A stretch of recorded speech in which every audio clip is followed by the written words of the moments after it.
बाहर सावन की वो काली रात थी जिसमें आसमान से पानी नहीं कहर बरस रहा था। बिजली की हर कड़क के साथ पुराने घर की दीवारें कांप उठती थी। बिस्तर पर एक बूढ़ी औरत पड़ी थी जिसकी सांसें किसी अटकी हुई घड़ी की सुई की तरह धीरे धीरे चल रही थी। करण उसके पास बैठा था। उसके आंसू रुकने का नाम नहीं ले रहे थे। बेटा अर्जुन, बस कर, रोना बंद कर। नहीं माँ, आपको कुछ नहीं होगा।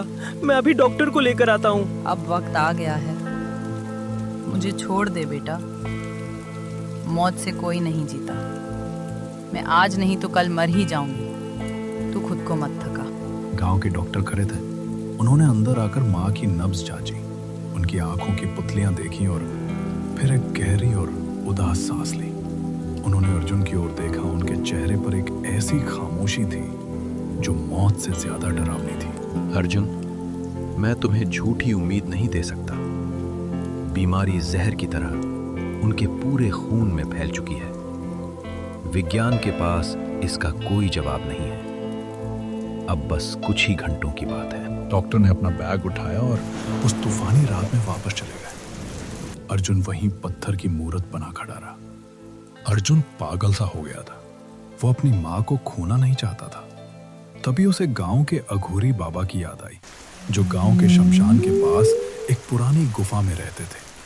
वो नंगे पैर कीचड़ में भागता हुआ उनके पास पहुंचा। गुफा के अंदर धुएं का गुबार था और अजीब सी गंध आ रही थी।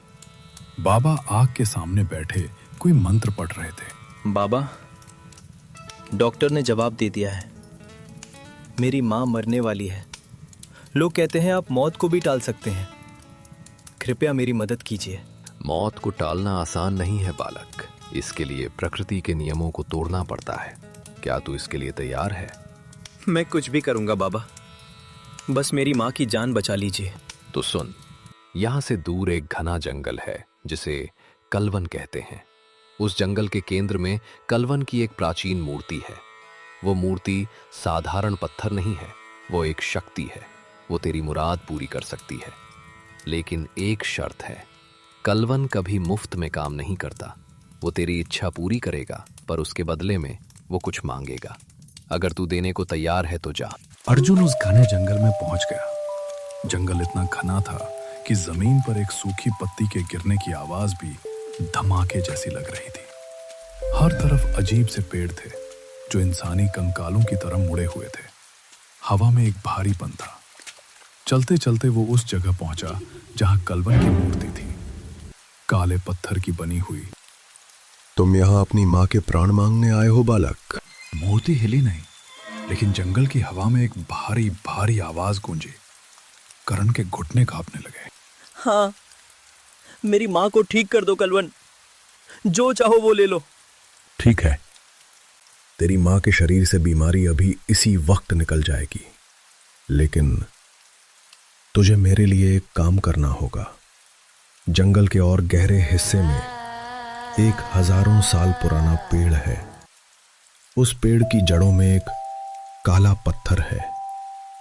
तुझे उसे यहां लाकर मेरे सामने रखना होगा।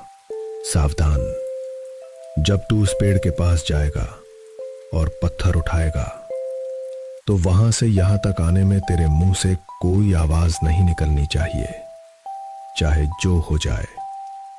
पीछे मुड़कर मत देखना। अगर तूने पीछे देखा या कोई आवाज की तो मां के साथ साथ तेरी रूह भी मेरी हो जाएगी। अर्जुन ने गहरी सांस ली और उस पुराने पेड़ की ओर बढ़ने लगा। अर्जुन उस पेड़ के पास पहुंचा। पेड़ की जड़ें सांपों की तरह जमीन पर फैली थी।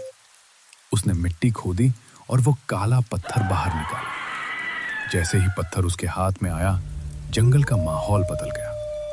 अजीब सी चीखें सुनाई देने लगी। ऐसा लगा जैसे कोई उसके कान के पीछे फुसफुसा रहा हो।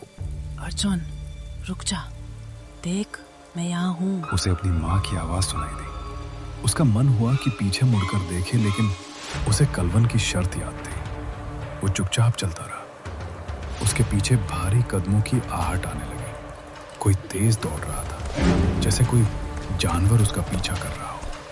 आखिर में उसने वो पत्थर मूर्ति के सामने रख दिया। जैसे ही पत्थर मूर्ति के पास पहुंचा, जंगल की डरावनी आवाजें शांत हो गई।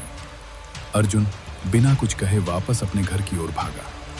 वो जब घर पहुंचा तो बारिश रुक चुकी थी। अंदर का नजारा देखकर उसकी आंखों में खुशी के आंसू आ गए। माँ, अर्जुन, तू कहाँ था बेटा? देख, मैं बिल्कुल ठीक हूँ।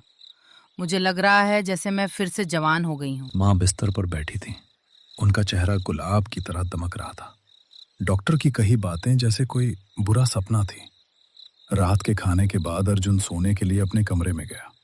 वो बहुत खुश था, लेकिन जैसे ही उसने बिस्तर पर लेटने के लिए कोशिश की, उसने देखा कि उसकी मेज पर वही काला पत्थर रखा था। अर्जुन का गला सूख गया। तभी एक बहुत बड़ी छाया उभरने लगी। वो साया किसी इंसान का नहीं, बल्कि उसी कलवन राक्षस का था। तुम्हारी पहली इच्छा पूरी हुई। अब समय है कि तुम मेरी इच्छा पूरी करो।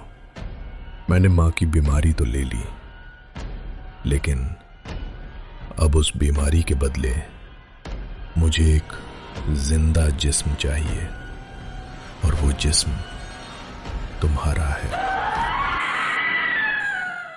इसका एपिसोड 2 हमारे इसी चैनल पर मिलेगा। अगर आप आगे की कहानी मिस नहीं करना चाहते तो अभी चैनल को सब्सक्राइब करें और बेल आइकन को भी दबा दें। तब तक के लिए अलविदा।